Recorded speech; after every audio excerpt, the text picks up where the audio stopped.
You are Locked On Packers, your daily Green Bay Packers podcast.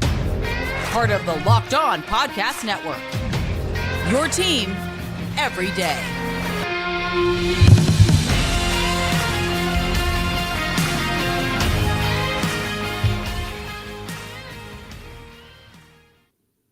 You are Locked On Packers, part of the Locked On Podcast Network, your team every day. I'm Peter Bukowski, and I cover the Packers for The Leap, a newsletter I would love for you to subscribe to. Follow me on Twitter, Peter_Bukowski. Follow the podcast on Twitter at Locked On Packers.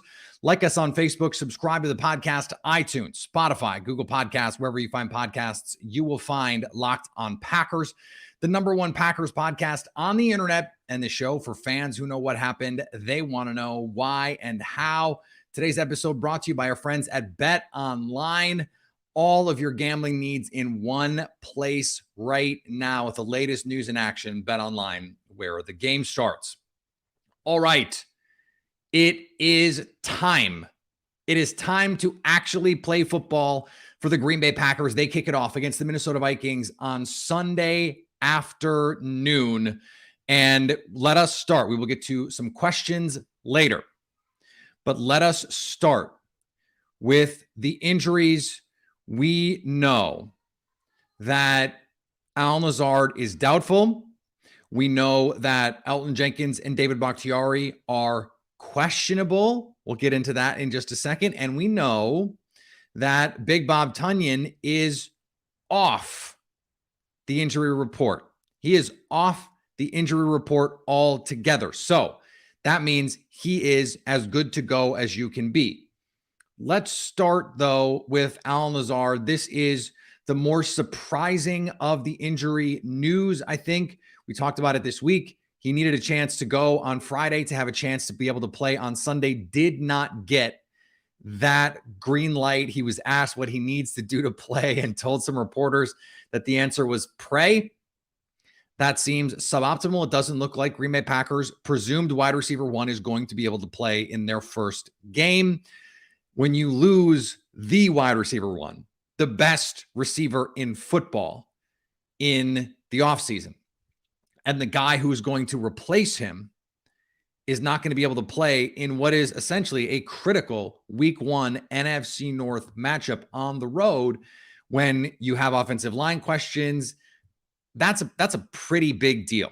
Now, can the return of Big Bob Tonyan offset some of that? I think it can. Can the fact that Romeo Doubs has looked so good in camp help offset that? I think it can. Can Christian Watson, given more opportunities, who Aaron Rodgers has said nice things about, unlike a lot of rookie receivers of recent vintage, could that help? Of course it could. I think the game plan, though, doesn't change very much because you're not going to build a passing game around Allen Lazard.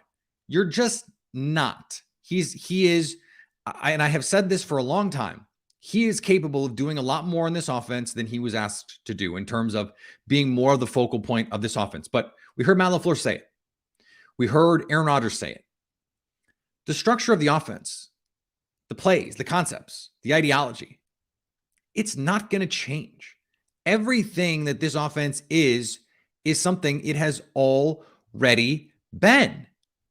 So if that's the case, then I don't know why it would change again then if Allen Lazard is not out there. Now, does that affect the quality of the receivers that are on the field?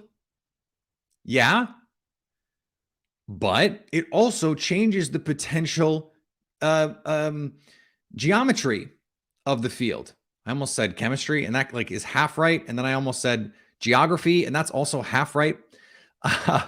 It's geometry, because let's say they have Randall Cobb in the slot, 11 personnel, 3 receiver set, and you put Romeo Doubs out there with Sammy Watkins. It was going to be Lazard with Sammy Watkins. Well, none of those guys at this point in their career really takes the top off a defense, really stretches a defense over the top, right? It's not going to strike fear in the heart of these two high defenses, and Minnesota is implementing this too high Ed Donatel, Vic Fangio kind of scheme. I'm sure we're going to see a lot of that spinning down, Harrison Smith spinning down into the box, trying to rob the middle of the field, trying to cut crossers, trying to help and run support, doing a lot of the things that we've seen some of these two high safeties that do a lot of the spinning down are able to do. And Harrison Smith is one of the best players at his position and has been for a long time. But when you have Christian 4.3 speed Watson out there, or you have Romeo Doubs 4.4 speed, one of the fastest players at the Senior Bowl as measured by miles per hour, Doubs out there, it just changes the way the defenses have to be ready for you. They can't fly down on play action, because if they do, you're going over the top. And if that's the case, then that opens up the run game. If you have to play those two safeties back and you're the Packers, you can attack underneath. You can attack with the run game and you can attack with the underneath passing game. And then you make those safeties tackle. And Lewis Cine, the first round pick, is not out there starting. So you have an unproven safety next to Harrison Smith. Everyone say hello to my toddler, who you can hear in the background. Hi, Theo. And he's a guest star on today's show. And so having those guys out there, even though, and I said this the other day on Twitter, this is not a fast secondary. Cam Dantzler was a 4.6 guy. Forget what his fake video pro day says. Not a fast corner. Patrick Peterson, at this point in his career, not the elite athlete he once was.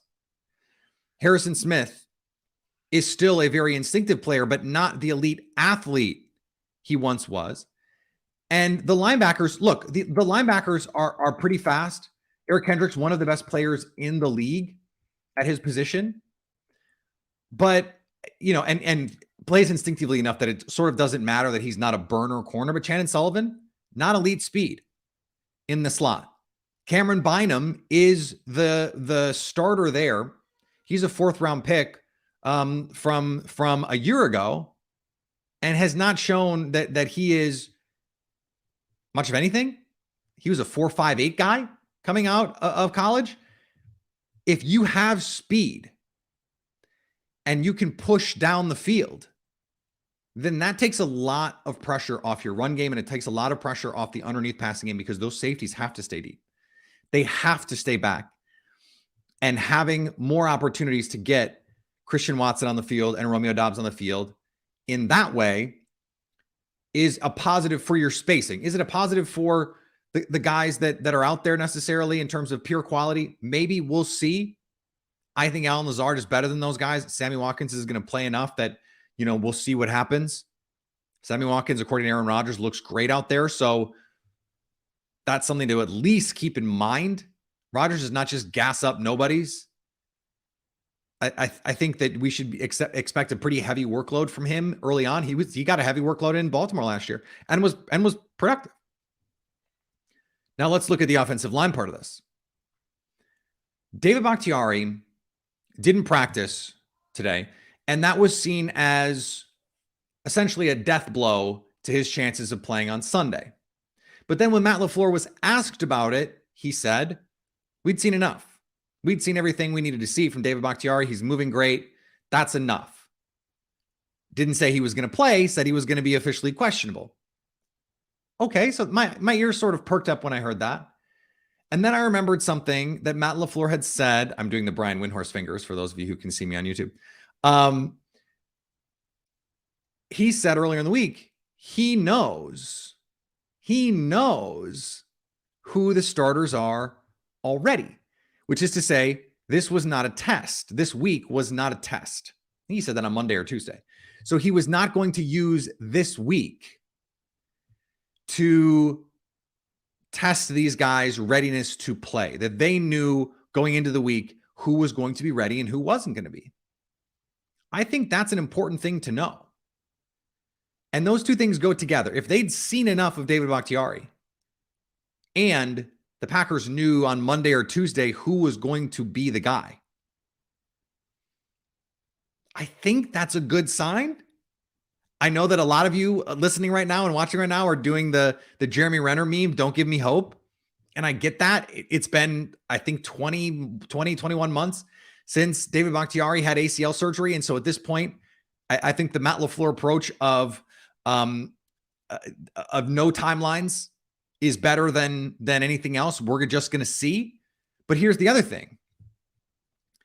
I think if Yosh Nijman is out there, I wouldn't say it's not that big a deal, but the ability for Nijman, he went to San Francisco and played in a hostile environment against Nick Bosa and those guys. He went into Cincinnati and played Trey Hendrickson and a really good defensive front for the Cincinnati Bengals. He faced the Pittsburgh Steelers with TJ Watt. Now, TJ Watt coming off injuries, but faced those guys. That's a really good front and held up. So if you have Elgton Jenkins out there, that to me is the most important position to get back. Yes, David Bakhtiari is much better than Yosh Nijman, but Elgton Jenkins being back isn't just about Elgton Jenkins. Elgton Jenkins being back means he's playing right tackle, which is a huge upgrade over what we've seen. Now, we don't know. Royce Newman played solid at tackle in the preseason. I think Zach Tom could do it if asked. Yosh Nijman spent some time at right tackle this week, apparently, which is interesting. So maybe they end up going with Elgton Jenkins at left tackle and Nijman at right tackle. And that's how they handle this, so they can keep Royce Newman at right guard. That would make some sense to me. That might be the way that you try and get your best five on the field if you're trying to put guys in the best position that they can be in. But Elgton Jenkins being out there means he is playing at a spot where he is clearly the best player on the roster for that job. And it allows the Packers to play with the guy at the right guard position, who is, in their opinion, at least right now, the best player at that spot too. Elgton Jenkins not playing means not only does Royce Newman have to move over, you make your right guard spot worse. You make your right tackle spot worse. If David Bakhtiari can't play, you're just bringing in the backup. And so you're not affecting the rest of the line. If Elgton Jenkins can go, you keep continuity because you have Newman, who's been there at right guard with Josh Myers, who I think is going to take a step and become one of those like top tier guys this year. And then you have you have Elgton Jenkins. It's really helpful to have Elgton Jenkins. So I think we have to balance all these, and we also have to balance it with expectations. We don't know at this point what the situation is with these players, the ACL guys. We don't know how close they actually are. We're just reading tea leaves at this point. And I think you can make the case, and Ryan Wood made it, and I've seen it made elsewhere. Just who cares? Sit him. Aaron Rodgers is not going to get his head taken off. Yes, it is the Vikings, but it's one of those weird things where you want to give your team the best chance to win, but you also have to understand you don't want to risk it if you don't have to.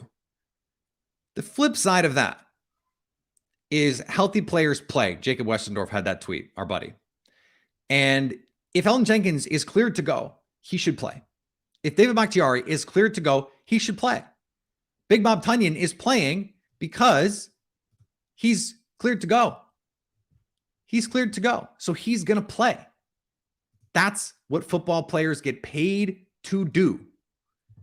And so they should do it. All right, we're going to talk more about this matchup and what the Green Bay Packers can expect for the Minnesota Vikings. But before we do that, let's talk about our friends at LinkedIn. As you gear up for the fall, you need the right people for your team to help your small businesses fire on all cylinders. LinkedIn Jobs is here to make it easier to find the people you want to talk to faster and for free. Create a free job post in minutes on LinkedIn Jobs to reach your network and beyond to the world's largest professional network of over 810 million people. Simple tools like screening questions make it easier to focus on the candidates with just the right skills and experience so you can quickly prioritize who you'd like to hire. LinkedIn Jobs helps you find the candidates you want to talk to faster. Did you know every week nearly 40 million job seekers visit LinkedIn? Post your job for free at linkedin.com/lockedonnfl. That's linkedin.com/lockedonnfl to post your job for free. Terms and conditions apply. Okay. Sorry, you can't hit skip ahead on that when we're live. So I want to talk a little bit more about Big Bob Tonyan, because one of the things that the Packers did last year when Elgton Jenkins was hurt, and we saw this in the 49ers game, for example, they went to those empty looks, and you had Tonyan chip release, and it allowed them Aaron Rodgers to see where everyone was, see where the potential pressure is coming from. I think that's a little bit a different kind of defense than what the Packers are going to face with Ed Donatel. I don't think Ed Donatel is going to be as multiple, as disguising as DeMeco Ryans. I think DeMeco Ryans, frankly, is one of the best defensive coaches in the league. And I just don't think Ed Donatel is. I think we talked about this with Luke Braun yesterday on our crossover edition. There's just such a big gap between Ed Donatel and Mike Zimmer. And the stat that I used to describe that was they were 29th in pass rush win rate last year, but 6th in pressure rate and top 10 in adjusted sack rate, because Mike Zimmer is a wizard. Ed Donatel is not going to be scheming up these crazy blitzes to confuse the Packers offensive line. So if you go spread, chip release, if you need help on Yosh Nijman, and you're forcing the defense to declare, Rodgers can read it out. You get the ball quickly. The problem with that approach this year versus last year is there's no Davante Adams. So under the old circumstances, you had Davante Adams to just win quickly for you, and you could get the ball out. Now, a lot of what they did to get the ball out to Davante Adams was built-in RPO looks. So not out of empty, but out of spreads where you have 4 out and 1 in the backfield out of whatever personnel you want to run it out of. You can either hand it or throw that little outlet screen, receiver screen, to the trip side or the 2 receiver side. Christian Watson is the perfect guy to do that with.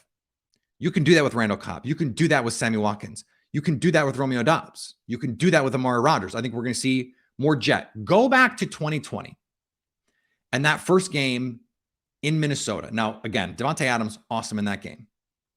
But the Matt LaFleur was in his bag. In his bag. Jet sweeps. End arounds. He had multiple running back screens. Had the classic play action boot concepts. All of the LaFleur staple stuff that we thought Aaron Rodgers was just not going to want to do. And Aaron Rodgers was convinced to do it. And guess what? He went on to have an MVP season, arguably his best season, at least since 2011. I think he was better in 20 than in 14. And I think he was better in 20 than 21, for sure. How do they push this forward? Well, I think we talked about this with Dusty last weekend. The 21 personnel thing is going to be a big deal. And I think someone like Big Bob Tonyan is also going to be a big deal. More that 12 personnel, where you can keep Mercedes Lewis in as a blocker. And now it's play action. You've got Tonyan. He looks spry. He looks explosive. And he was the most reliable tight end in the league in 2020. He wasn't the most explosive. He wasn't the best, but he was the most reliable. The numbers on him in 2020 are absurd. He was targeted 59 times in 2020. That's not a ton. 59 times. He caught 52 passes. That's an 88% catch rate. That is preposterous. So just the 11 touchdowns, like, let's not even count them. Let's just put them aside for now, because a lot of that was schemed up red zone stuff, which they can do again, by the way. 88% catch rate. If you throw it in his area, he is going to make the catch. And Matt LaFleur has proven he is so good at putting together schemed open looks for his tight end that I think Tonyan can be a big part of the solution for this Packers team. You want to play big, 12. You want to play big, 21. I think we're going to see a lot of those RPO looks where it's either hand the ball to A.J. Dillon on that inside zone or it's throw the swing to Aaron Jones. I think we're going to see a game plan that is very reminiscent of the Rams game from the 2020 playoffs, where you run, quick pass, try and move the sticks. And then if it's not there, secondary playmaker tries to go out, Aaron Rodgers, and do something off script like he did at the end of the first half, has the big play to Tonyan, who gets open on a second reaction play. That's a guy who knows how to do stuff when the pocket breaks down for Aaron Rodgers. Randall Cobb, same thing. Sammy Watkins, veteran, same thing. It's going to be a relatively conservative game with shot plays built in after they've established that they're going to run the ball. Now, can you stay disciplined, safeties? Cameron Bynum, if that is your real name. Can you stay disciplined? Can they use Harrison Smith's aggressiveness against him in a scheme like this? And it's just one of those things. Oh, man. It's just one of those things for the Packers that I think they know what this looks like. They know what the approach can be. And Aaron Rodgers just has to be the guy who's distributing the ball. Just find the open guys. I think you're going to see those play action shot plays. We saw them with Jordan Love in that Saints game, because that Saints team, they play a lot of two-man, too high. Like, we're going to see the Vikings play a very similar approach. Okay, here are the shot plays that can attack that quarter's coverage. We've seen it. The Saints, when Lazard was the number one receiver in 2020, or was that 2019? We've seen them able to do this against these teams that want to play these too high match coverages, and they've seen it every day in practice. So for the Packers, they know what to put together offensively. Aaron Rodgers, the one thing is he just has to play in rhythm. And without Davante Adams in his career, under Matt LaFleur, that's what he's done. He's just thrown to guys. Like, there was a play, I know this is going to seem like a bit. He threw one of the most incredible throws from that 2019 season that no one remembers. He makes a throw on third down to Jake Kummerow on a corner route. That was just preposterous. It was preposterous. And I think yes, it's Jake Kummerow. Okay, he trusts him. I think he trusts Sammy Watkins. I think he trusts Romeo Doubs. We know he trusts Randall Cobb. We know he trusts Aaron Jones. We know he trusts Big Bob Tonyan. So he doesn't have the high-end talent, but he has the rapport, I think, to get the most out of these guys, because he's not going to be in the situation where he's just like, screw it, I'm going to do nothing. I'm going to just try and do Rodgers stuff. I don't think that is where his mindset is at this point in his career. I don't think we have to worry about his mindset really that much. He knows what he has to do to win, and we saw it. We saw it in 2019, we saw it in 2020, and we saw it at times last year. It's play within the system, throw it to the open guy, run the ball effectively, which I think they're going to be able to do, especially if Elgton Jenkins can play, and play action over the top. We're going to see 5, 6, 8, 10 play action shot plays. And it's going to be touchdown to check down. If the deep guy's not open, underneath, live to fight another day. And try and just matriculate down the field. That's what these teams are going to make the Packers do. It's what they did last year. They have to find a way to do it without Davante Adams. So here is their first opportunity to do it. All right, we're going to finish up here in just a second. Before we do, let's talk about our friends at BetOnline. BetOnline is your number one source for all of your pro and college football betting needs in sports this season. Find all the latest football league developments, game matchups, news, and podcasts, including this year's opening weeks. BetOnline is also your continued source for all of your sports wagering info, including live betting, esports, and scores, the fastest and easiest way to check in on all of your favorite sports and events, including Major League Baseball, MMA, boxing, golf. Head to the website or use your mobile device to learn more about the trends and action. BetOnline, where the game starts. And thanks for making Locked On Packers your first listen every day. We so appreciate you. Now go make your second listen the Ultimate Pro Football Preview, an 8-episode extravaganza to get you ready for the NFL season. The local team experts of the Locked On Podcast Network, that's me, plus the betting angle from Lee Sterling of Locked On Bets, all combining into the Ultimate NFL Preview. Search for Ultimate Pro Football Preview 2022 on the Odyssey app, YouTube, or wherever you get podcasts. All right, we've got some comments. I got a new system here, so the comments can go up much easier. Dobbs going off, 136 touchdowns, 136 yards, 2 touchdowns. I love it. I love it. This is a game where, and I've been saying this all not even just all week, I would say all month. Over the course of the year, the Packers need Romeo Doubs and or Christian Watson to make one play a week. One play a week. Now, I think they're going to get a chance to make a lot more than that this week because Alan Lazard is not out there. But that's what they're going to need, because Aaron Jones is going to be Aaron Jones, A.J. Dillon is going to be A.J. Dillon. Big Bob Tonyan is going to be Big Bob Tonyan. Mercedes Lewis is going to be Mercedes Lewis. And Aaron Rodgers is going to be Aaron freaking Rodgers. The offensive line, if it's not totally healthy this week, will be by week 3, week 4. Now, can they stay healthy? Big question, especially in the recovery of David Bakhtiari, who's, dealing with a long-term injury here. But then all you're wondering about is the big plays. And the stat that I saw that I tweeted is over the last 2 seasons, Marquez Valdes-Scantling led the league in explosives. Marquez Valdes-Scantling led the league in explosives. Now, part of that is Davante Adams taking attention, and part of that is just Quez winning one-on-one on the outside. I mean, there have been plenty of times. You look at the Vikings game, the Vikings game also, too, last year had that 75-yard touchdown to get the Packers back in it. The Buccaneers game, that wasn't because the defense was paying so much attention to Davante Adams. He was just winning and getting open.